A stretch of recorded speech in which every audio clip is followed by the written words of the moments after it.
Darryl Strawberry coming down in 3, 2, 1.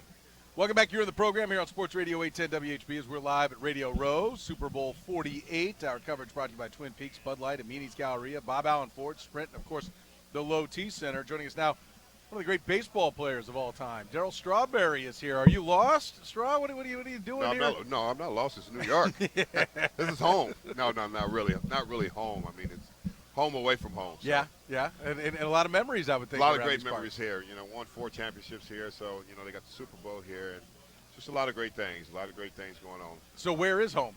Home in St. Louis. I've been in St. Louis for the last 11 years. Now, how did you wind up in St. Louis? My wife, Tracy, she's from there. Okay. And we went back there 11 years ago. And we started on our journey together. And not only on just our journey of recovery, but we started on our ministry. We have a ministry, strawberryministries.org. Is our ministry. Me and her started together. We're both pastors. And we do a lot of great things of helping people in that community and also across the globe. And that's one of the things you're here doing is raising awareness. And you've got, I don't know what's the right way to say it. If somebody knows about recovery, it's Darryl Strawberry, right? And, no question. And it looks like this is a great success in your life right now. The Darryl Strawberry Recovery Center is something you're opening right now, and you can give some wisdom to some folks that are struggling with the same addictions you have. Well, yeah, it's millions of people that struggle with it, and I was one. I was no different because I played baseball. And, right. There's a lot of athletes who struggle and have problems and never really get on the other side of life. They pretend they're on the other side of life, but they never really get on the other side of life. And that's why I opened up a treatment center that is for athletes and also for non-athletes. But I want athletes to know that you can get well, you can recover. And I think a lot of times they get into sports and they get addicted to pain pills and drugs and lifestyle and everything. And after they retire, they don't know who they are. They don't know what direction to take. And I was one of those persons that was the same way, that took the wrong roads and stuff. And I remember being in treatment, and I remember the clinical director saying that you'll never make it, because celebrities can't make it in recovery. Really?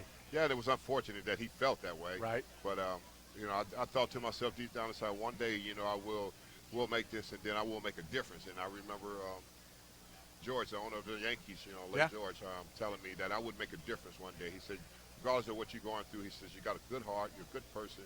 And that's why he brought me over to the Yankees, and he said, you're going to make a difference one day, and you're going to have a powerful message to help people all across the globe. What's missing? I know it's obviously a process, and that's why you have the Recovery Center. There isn't one nice little 30-second soundbite you're going to give me here when I ask you this. A lot of people would say, why? You got everything. You're making a great check. You're playing a game that every guy would love to be playing. People cheer your names. You're one of the best in the business. Somebody would say, why isn't that enough? It doesn't matter. Money's not enough. Right. Money is not enough, and what? You accumulate nothing but a bunch of stuff, cars, homes. So that's not going to make you happy. I think a lot of guys think that's going to make you happy. I think the average person think, well, if I just had that, right. well, you may be dead too if right. you just had that. You look at some of the young celebrity stars, the young girls, Lindsay and Brittany, and you look at Justin Bieber now. He's going through the same thing. If you don't stop him early, he's headed down a road that's going to be, people are going to look back and say, why didn't they stop him early? Because he's getting caught up into all the wrong things, and he's getting caught up into being, a person that's out there in addiction, just like anybody else. At such a young age, that's where it all starts. And something's missing. Something missing. When people say, why? Why do they do this? Because something is missing inside.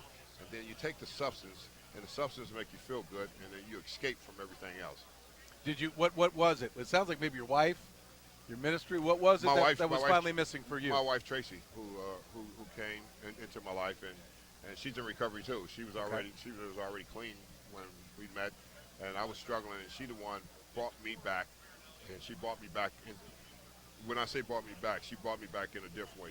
We moved to St. Louis to start life over, and she brought me back and led me back into church. And then I got back into church, and there it was. I found out, I became an ordained minister, pastor, because I became a person of purpose instead of what am I doing. I think a lot of times athletes don't cross over, and they stay in the same place, and they don't become in purpose. See, football, baseball, hockey, or whatever, that's just what I do. That's not who you are. Right. And you have to be able to get past that. And when I realized that and got into real focus of who I was and why I was created, I started operating in it. And I started helping people. We have a foundation for children with autism. We've done that since '06, raised money for families and children with autism. and we got a ministry of restoration and restoring lives, restoring people's lives. I preach all over. I preach at men's conference. I preach all over and bring hope to men that your life can be different if you make different decisions, different choices, and go down the right path. Darryl Strawberry is with us here in the program. The Darryl Strawberry Recovery Center opening up, and a man whose life very different than the way it certainly was at one point, and very good. I'm glad to hear it. You're always one of my favorites when you're with the Mets, and loved. I used to when the chant. I mean, Darryl. I always used to love. I love when you'd step up there and I never rooted so hard. I'm like, yes, stick it to him. Send a ball over the right field wall right at him. Did that chant get in your head at all? Never. I always love fans. Fans are part of sports, right? And I think sometimes people and players they look at it the wrong way. That's the greatest part of the game is the fans being able to go on the road and people booing you. You can hit one off the scoreboard, right? And say. Me personally, I used to say, take that, Yeah. But not in a negative way, right, I mean, in a very positive way because, well, we're all people and we all need to understand that, just because you have issues doesn't mean you're a bad person. Right. You got issues, you need to deal with them. And what I try to get people to understand, that's why treatment is so important, is you're not a mistake. You made mistakes. You made a choice and decision to try something, and you got addicted to it, just like anything else, just like steroids, just like marijuana. A drug is a drug, and people need to get serious about this and stop kidding around. And who are we kidding? We're kidding ourselves and thinking, it's okay to, do recreation marijuana, for injuries and stuff like that. That's not true. You're gonna lead some right down the path that they never want to get down because once you start, it's hard to stop. And I think I know the answer to this next question, but I think it'll surprise people. Do you ever look back and think what could have been from the time you missed playing baseball? No. And I thought that'd be your No. answer because I think most people would say, and I think that goes back to what you said about you not defining yourself by being a baseball player. That's something you do. And if you were defined by being a baseball player, you'd think that way. That's all you can think. I mean, you can never get past, putting on the uniform, and a lot of guys never get past putting on the uniform. I've been out of the uniform for 14 years. I haven't been involved in baseball or anything to that nature because I have a whole different life. I'm involved in people, helping people, and I think sometimes when you look back and have regrets, I think a lot of players end up having regrets about players today because the players today making more money and they want to criticize them and say, well, this guy used steroids, that guy used steroids. Well, those players that's played in the Hall of Fame, you use something too. Everybody, stop being hypocrites. Really? We all have done something. I know about like the greenies and all that kind of stuff. That's a drug. I mean, I know all about it because I played. I was in the clubhouse. I played. So let's stop with the madness. Let's get people help. If they got a problem, the best thing we could do is try to get them help. So when you watch, you had 39 home runs in 1 year, and that was a big home run total. You were a slugger. You were the top home run hitter in baseball at that time. When you're watching guys hit 60-something and 50-something, you're not sitting there going, because, I mean, that's what dragged supposedly Barry Bonds into doing it was, here he was the most complete player, 40-40 guy, and he didn't like how McGuire and Sosa were getting all the accolades as being the top guys. He's like, all right, well, fine, I'll join you too. Well, that's good you said that, McGuire and Sosa getting all the attention. But did baseball turn you back and look the other way?